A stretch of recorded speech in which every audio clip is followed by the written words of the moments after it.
बोलना तो पड़ेगा, बात चाहे सिस्टम के खिलाफ हो, सरकार के खिलाफ हो, पुलिस या प्रशासन के खिलाफ हो।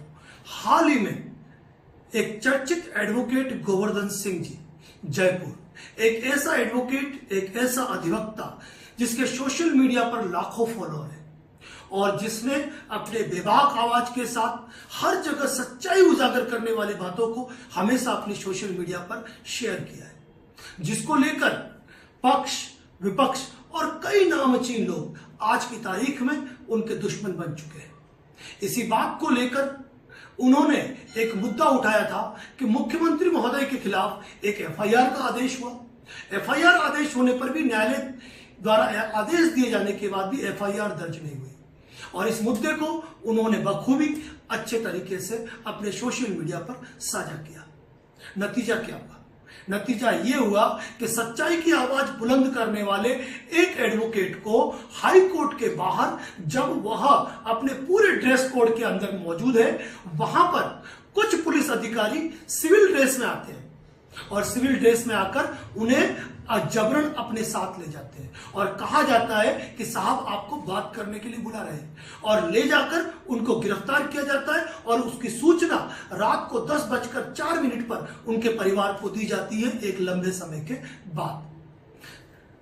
कानून का पूरे तरीके से दुरुपयोग किया है सिस्टम ने, पुलिस प्रशासन ने, क्योंकि गिरफ्तारी के लिए आप अच्छी तरह जानते हैं कि एक सिविल ड्रेस पहना हुआ व्यक्ति किसी भी व्यक्ति को गिरफ्तार करने का अधिकार नहीं रखता है। एडवोकेट गोवर्धन सिंह न तो कोई आतंकवादी है, न कोई चेन स्नेचर है, न ही कोई हिस्ट्री शीटर है कि उनके गायब होने का डर रहता है। 24 आवर्स अपने सोशल मीडिया पर एक्टिव रहने वाले, कोर्ट में प्रैक्टिस करने वाले एक एडवोकेट को इस तरीके से गिरफ्तार करना, हाई कोर्ट के बाहर जब वो अपने ड्रेस कोड के अंदर मौजूद है, हाई कोर्ट की टाइमिंग है और उनके पास कोई नोटिस नहीं और कोई कोर्ट का ऑर्डर नहीं, उसके बावजूद सिविल ड्रेस के अंदर आकर पुलिस का उनको इस तरीके से ले जाना निश्चित रूप से कानून व्यवस्था पर एक नए सवाल पैदा कर रहा है।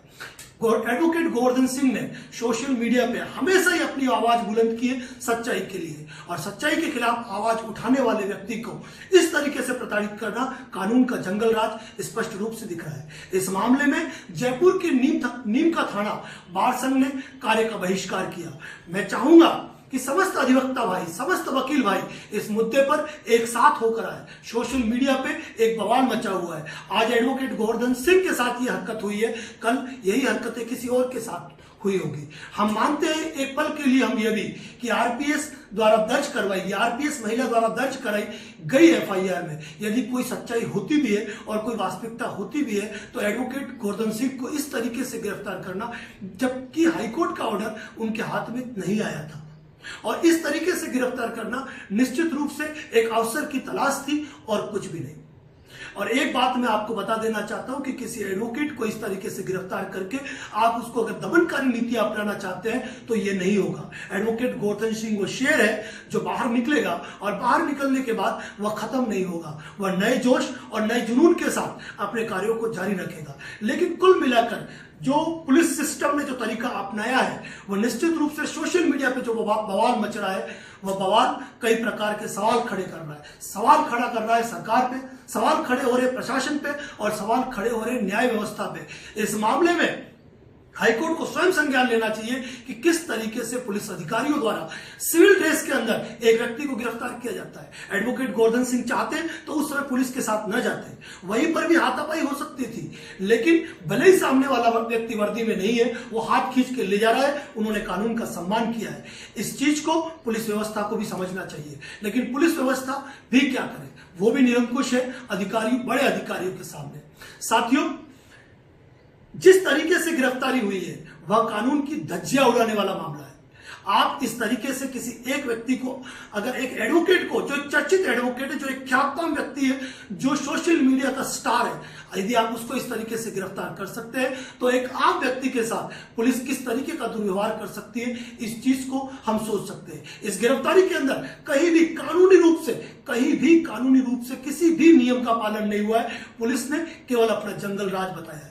अगर कोई व्यक्ति सोशल मीडिया पर अपनी बात को खुलकर जनता के सामने रखता है, इसका मतलब यह नहीं है कि उसकी आवाज को दबाने का प्रयास किया जाए। मैं सभी अधिवक्ता भाइयों से यह अनुरोध करता हूं कि एडवोकेट गोवर्धन सिंह के जस्टिस के लिए हम सबको एक होना चाहिए। अपनी आवाज हर माध्यम से, चाहे वह सोशल मीडिया हो, चाहे वह बार के रूप में हो या किसी भी रूप से हो, हमारी आवाज बुलंद होनी चाहिए। और प्रत्येक बार संघ को चाहिए कि इस मामले के अंदर एक पुरजोर आंदोलन होना चाहिए, क्योंकि किसी एडवोकेट को उसके ड्रेस कोड के अंदर होते हुए, उसके न्यायिक कार्य के अंदर होते हुए उसे उस वक्त गिरफ्तार कर लेना जब उसके लिए कोई आदेश ही पारित नहीं हुआ है और वह कोई ऐसा व्यक्ति नहीं है जो कि भाग जाएगा और जो मफरूर हो जाएगा, जिसे पुलिस तलाश नहीं कर पाएगी। ऐसी अवस्था में निश्चित रूप से सोचना पड़ेगा। और साथ ही जो एफआईआर उनके खिलाफ दर्ज हुई है, उस एफआईआर के तो क्या कहने। एक आरपीएस ऑफिसर कोरोना काल के अंदर जब पूरे लवाजमे के साथ, पूरे पुलिस जाब्ते के साथ जब मौजूद होता है, तो किस तरीके से उनके साथ कोई अन्य व्यक्ति दुर्व्यवहार कर सकता है। और एक बात जरूर मेरे सामने आई है, वो ये है कि बिना अनुमति के एडवोकेट गोवर्धन सिंह कोरोना काल में घूम रहे थे। कोरोना काल के अंदर हमने भी जब अनुमति के लिए पास अप्लाई किया था तो हमें रिप्लाई आया था कि हम ऑलरेडी एग्जेम्प्टेड श्रेणी में हैं, हम एडवोकेट्स ऑलरेडी एग्जेम्प्टेड श्रेणी में हैं, जिसका प्रमाण मेरे पास मौजूद है। ऐसी अवस्था में यदि कोई वकील बाहर भी निकलता है तो वह अपने किसी पीड़ित को मदद करने के लिए वह निकल सकता है, और यह बात जरूर थी उस समय। लेकिन यह बात मुद्दा नहीं है। बात यह है कि एक आरपीएस ऑफिसर द्वारा एक समय के बाद जो एफआईआर दर्ज कराई गई और उस पर जो जो धाराएं लगाई गई, तो सोचने की बात है कि एक आम व्यक्ति के साथ क्या होगा। एक बड़े पद पर जाने के बाद जब व्यक्ति में सर और मैडम का फर्क नहीं रह जाता है, तो वहां एसटी/एससी एक्ट के प्रावधान लागू होना निश्चित रूप से देश के लिए एक संकट पैदा करने वाली चीजें हैं। एसटी/एससी एक्ट को एक हथियार के रूप में इस्तेमाल किया जा रहा है, जिसको समझना बहुत ही आवश्यक है। फिलहाल हम बात कर रहे हैं आज एडवोकेट गोवर्धन सिंह के लिए। एडवोकेट गोवर्धन सिंह जनता की आवाज है, सच की आवाज है। सोशल मीडिया पे उनके लाखों फॉलोअर्स जो उनको पसंद करते हैं, वो ये बात दर्शाता है कि एडवोकेट गोवर्धन सिंह एक आम आदमी नहीं है, वो आम जनता की आवाज है। और उसको दमन करने का जो प्रयास किया जा रहा है, निश्चित रूप से वह निंदनीय है। मैं सभी अधिवक्ता भाइयों से अनुरोध करता हूं कि इस मामले में अपना विरोध दर्ज कराए। एक जरूरत है, एक आक्रोश की जरूरत है, एक आवाज की, और सभी बार संघ इस मामले में एक उचित कदम ले, क्योंकि आज एडवोकेट गोवर्धन सिंह है, कल मैं होऊंगा, कल आप होंगे, कल और नई बातें होंगी। आवाज तो उठानी पड़ेगी, बोलना तो पड़ेगा। इस मुद्दे पे बहुत सी बातें बोलने के लिए, लेकिन हम इस मुद्दे पर अपनी बात और रखेंगे। साथियों, मेरी आवाज को शेयर करें। जनता की आवाज है, यह राजस्थान की जनता की आवाज है कि अपराध किसी के भी खिलाफ हुआ हो, लेकिन इसका मतलब यह नहीं कि आप एक आम व्यक्ति की आवाज को दबाने का प्रयास करें। एडवोकेट गोवर्धन सिंह जस्टिस के लिए मेरे इस वीडियो को शेयर करें। सभी अधिवक्ता भाइयों को मैं अनुरोध करना चाहूंगा कि हमें और बार संघ को इस मामले में लेकर एक उचित कदम उठाने की आवश्यकता है। धन्यवाद साथियों।